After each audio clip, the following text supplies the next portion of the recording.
En l'an 13 000 après Jésus-Christ, H et d'autres prisonniers sont enchaînés et traînés vers leur mort. Pourtant, la vie d'H n'a pas toujours été ainsi. En 1992, H et sa petite amie travaillent dans une épicerie. Un jour, ils partent pour un voyage romantique à la montagne et s'installent dans une vieille cabane. À l'intérieur, ils trouvent un livre appelé Necronomicon Ex Morti, ou Livre des Morts. Relié en peau humaine et écrit avec du sang, le livre est extrêmement ancien et contient d'étranges rites funéraires, des incantations mystiques et des passages pour ressusciter les démons. Rapidement, le pouvoir du livre réveille une force démoniaque dangereuse dans la forêt, qui brise une fenêtre et tue la petite amie d'H. Ensuite, elle attaque H et possède sa main.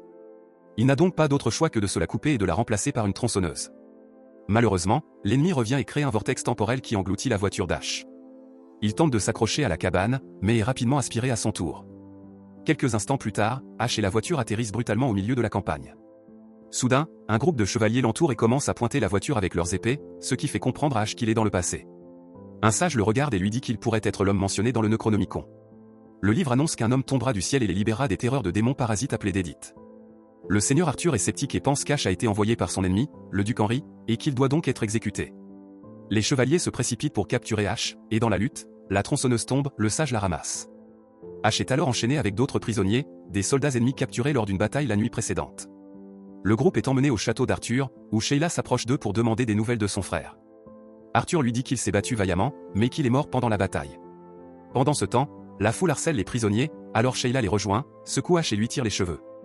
Elle pense qu'il est un soldat ennemi, l'insulte, lui crache dessus et promet de se venger.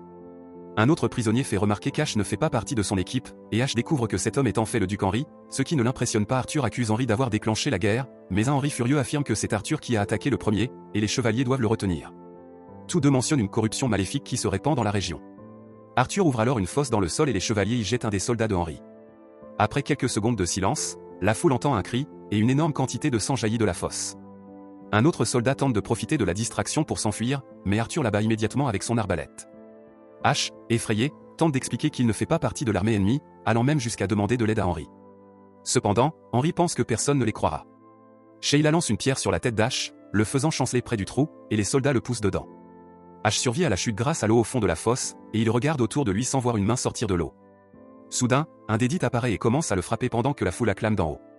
La créature jette H au sol et lui saute dessus pour lui porter un coup violent. H profite de l'occasion pour contre-attaquer. Alors que le combat continue, un Arthur frustré ordonne à ses hommes d'activer les murs à pointe. Deux murs hérissés de pointe se referment lentement, et H y projette son adversaire, mais cela ne le tue pas.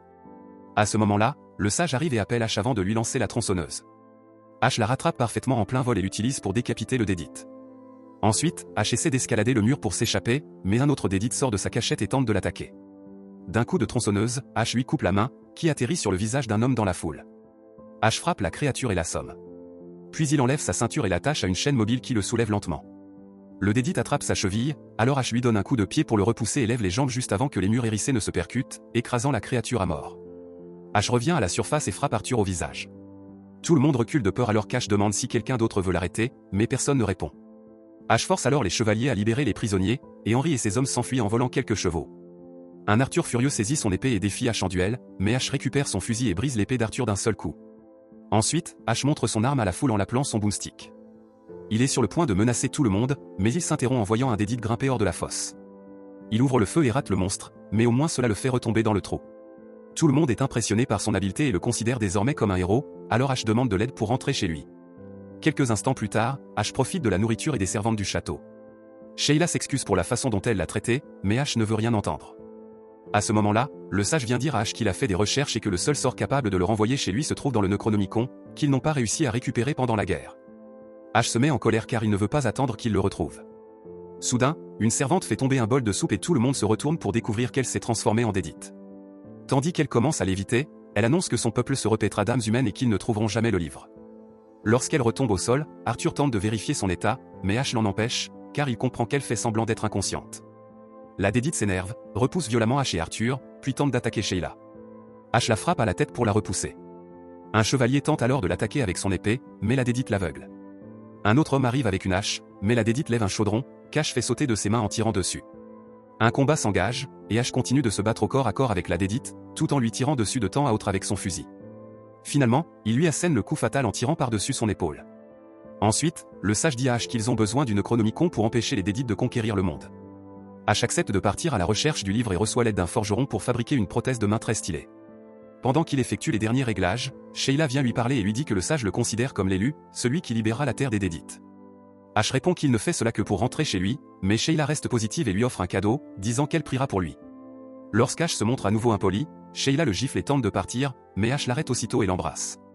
Le lendemain matin, Ash quitte le château avec le sage et quelques chevaliers.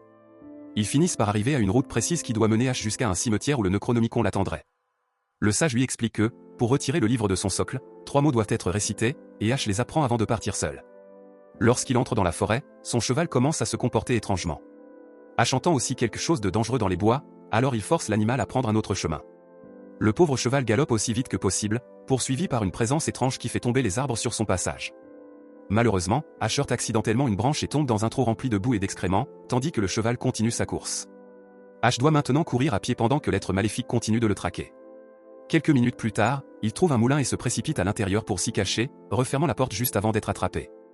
L'ennemi frappe continuellement la porte, et Ash hurle en utilisant toute sa force pour la maintenir fermée.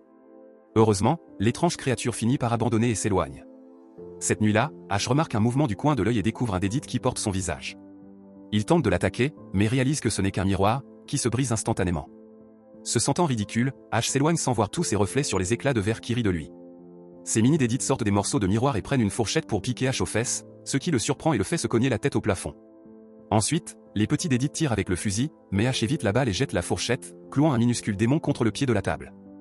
Les autres Dédites poussent un balai pour faire glisser Ash, qui se cogne d'abord la tête contre un tuyau, puis se brûle le visage sur la cuisinière. Après avoir utilisé un outil pour décoller son visage, Ash tente d'écraser le petit Dédite, mais celui-ci dresse un clou pour lui blesser le pied. Ash finit par glisser et tomber, heurtant sa tête contre le sol.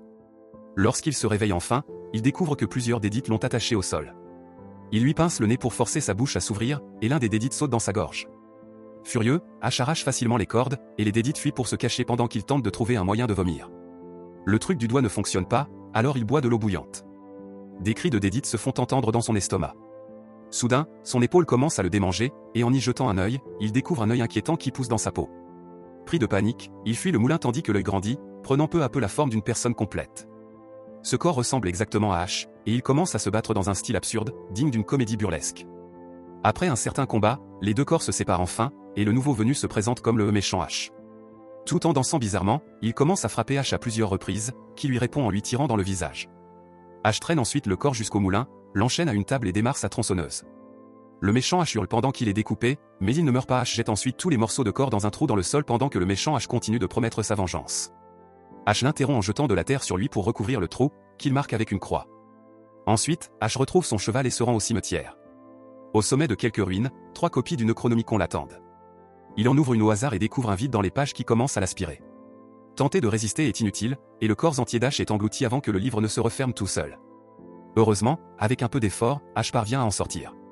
Cependant, son visage est désormais déformé, et il doit le secouer plusieurs fois pour qu'il redevienne normal.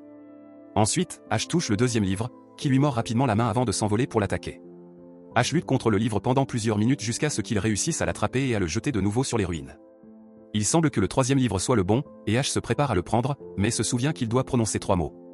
Les 2 premiers sortent correctement. Cependant, il ne se souvient pas du troisième. Il pense que c'était une insulte, alors il le dit en toussant pour le dissimuler. Pensant avoir trompé le sort, Ash prend le livre et un éclair frappe le ciel. Le sol commence à trembler, et Ash est choqué de voir toutes les pierres tombales s'envoler. Au château, quelques personnes sont frappées par la foudre et Arthur ordonne à tout le monde de se cacher. Le sage et Sheila s'inquiètent car quelque chose semble anormal. De retour au cimetière, Ash tente de fuir, mais les squelettes sortent de leur tombe et lui attrapent les jambes. Leurs mains osseuses commencent à jouer avec son visage, le frappant à plusieurs reprises mais aussi en faisant des farces ridicules. Lorsqu'une main entre dans sa bouche, Ash craque enfin et continue de courir avec le livre. Il s'enfuit à cheval, ignorant que le méchant Ash est également en train de sortir de sa tombe. Au château, tout le monde accueille Ash comme un héros. Le sage regarde le livre et comprend immédiatement qu'Ash n'a pas prononcé les bons mots. Cela a causé l'éveil de l'armée des morts. Ash s'en moque, convaincu qu'ils peuvent utiliser le même livre pour réparer la situation, et demande à être renvoyé chez lui comme promis. Arthur lui dit qu'il tiendra sa promesse, et la foule s'éloigne, déçue. Sheila le supplie de les aider et évoque le moment spécial qu'ils ont partagé, mais Ash pense qu'il n'en est pas capable et Sheila le traite de lâche. Soudain, un Dédite volant apparaît au-dessus du château, provoquant la panique générale. La créature capture rapidement Sheila et Ash saute pour l'aider, mais le Dédite est déjà en train de s'envoler. Les chevaliers veulent tirer leurs flèches, mais Arthur les arrête pour protéger Sheila. Au cimetière, le méchant Ash fait creuser les squelettes pour déterrer d'autres alliés.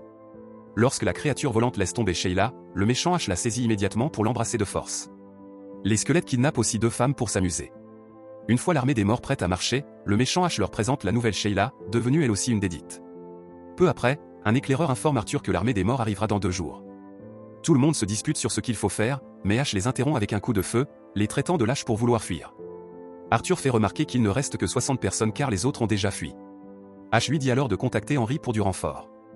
Après quelques hésitations, la foule décide de le soutenir. Les chevaliers récupèrent la voiture d'H et ils trouvent un livre de chimie dans le coffre-salle. Ce livre lui permet de créer de la poudre à canon pour fabriquer des explosifs. Il commence alors à entraîner les quelques hommes restants à combattre les dédites. 2 nuits plus tard, l'armée des morts approche du château, jouant des instruments fabriqués en os. Les squelettes foncent en avant aussi vite que possible, et H attend la dernière seconde pour faire tirer les archers avec des flèches enflammées. Grâce à la poudre à canon, plusieurs explosions surviennent et éliminent de nombreux ennemis. Une seconde division apparaît ensuite pour enfoncer la porte, alors H ordonne à ses hommes d'utiliser les catapultes. Des boules de feu tombent sur le champ de bataille, détruisant encore plus de squelettes. Le méchant H les encourage à se ressaisir et à continuer. Les squelettes utilisent du bois pour improviser un pont sur le fossé et commencent à pousser la porte avec un énorme tronc. Tandis que la moitié des humains courent vers la porte pour la maintenir fermée, ceux sur les remparts jettent des pierres sur les squelettes. Les squelettes à l'arrière tirent ensuite avec leurs arbalètes, tuant plusieurs hommes sur le mur. Finalement, l'ennemi parvient à briser la porte et pénètre dans le château, tuant rapidement tous ceux qui n'ont pas réussi à la défendre. Lorsqu'ils atteignent la cour, les humains les accueillent avec les mouvements spéciaux qu'H leur a appris, et une grande bataille éclate. L'armée des squelettes est beaucoup plus nombreuse, donc les humains ne tiendront pas longtemps. Soudain, H arrive dans sa voiture modifiée et commence à écraser les squelettes ou à les découper avec ses nouveaux équipements. À ce moment-là, Sheila apparaît au milieu de la bataille et H tente d'arrêter la voiture. Malheureusement, elle est hors de contrôle, alors il saute et regarde le véhicule s'enflammer avant de s'écraser. Ensuite, Sheila révèle sa forme de dédite et attaque H avec une lance. Il esquive tous ses coups et la pousse dans le fossé. Puis il abat quelques squelettes, mais Arthur est encerclé et l'espoir semble perdu. La situation s'améliore lorsqu'Henry arrive enfin avec ses soldats, qui rejoignent la bataille en tuant les squelettes avec une grande habileté. Arthur est assommé par le méchant H, qui grimpe en haut du mur et pousse l'échelle pour qu'on ne puisse pas le suivre.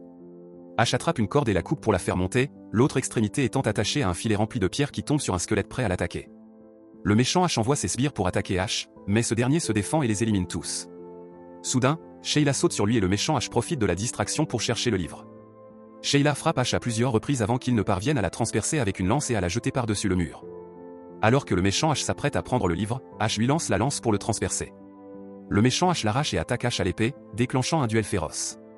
Les squelettes tentent d'aider leur maître, alors H vole une épée et envoie un ennemi par-dessus le mur avant de se battre contre un autre squelette et le méchant H en même temps. Après plusieurs échanges de coups, H poignarde son double maléfique, mais cela ne le tue pas. Le combat continue et H saisit une torche pour enflammer le méchant H, puis le pousse du haut du château. En quelques secondes, le méchant H revient sous forme de squelette. Leur combat reprend et H perd sa torche en étant désarmé. Il frappe le méchant H à la tête plusieurs fois mais est lui aussi jeté par-dessus le mur. À ce moment-là, il remarque que la torche chauffe une mèche sur une catapulte remplie de poudre. Le méchant H atterrit alors sur la catapulte avec le livre en main, célébrant sa victoire. H lui coupe la main pour lui faire lâcher le livre, puis coupe la corde de la catapulte. Le méchant H est alors projeté dans le ciel avec la poudre et explose comme un feu d'artifice. Privés de leur chef, les squelettes s'enfuient aussitôt et les humains célèbrent leur victoire. Sheila se réveille à nouveau humaine et retrouve H. Les armées humaines prennent leurs épées, pensant que la guerre continue, mais Arthur et Henry s'en lassent. Le lendemain, le sage enseigne à H la formule pour rentrer chez lui. H dit adieu à Sheila avec un dernier baiser et part. De retour dans le présent, H raconte toute l'histoire à un collègue, avouant qu'il n'a pas bien prononcé les mots. Quand il tente de flirter avec la vendeuse, un vent fort fait sauter l'électricité et une cliente se transforme soudainement en dédite. Elle plaque H au sol et s'apprête à attaquer la vendeuse, mais H prend un fusil dans les rayons et saute sur un chariot avant d'ouvrir le feu. La dédite esquive les balles et tente un combat à main nue. H attend qu'elle saute pour tirer à nouveau, et cette fois il la tue. Il dit que cela le fait se sentir comme un roi, puis embrasse la vendeuse.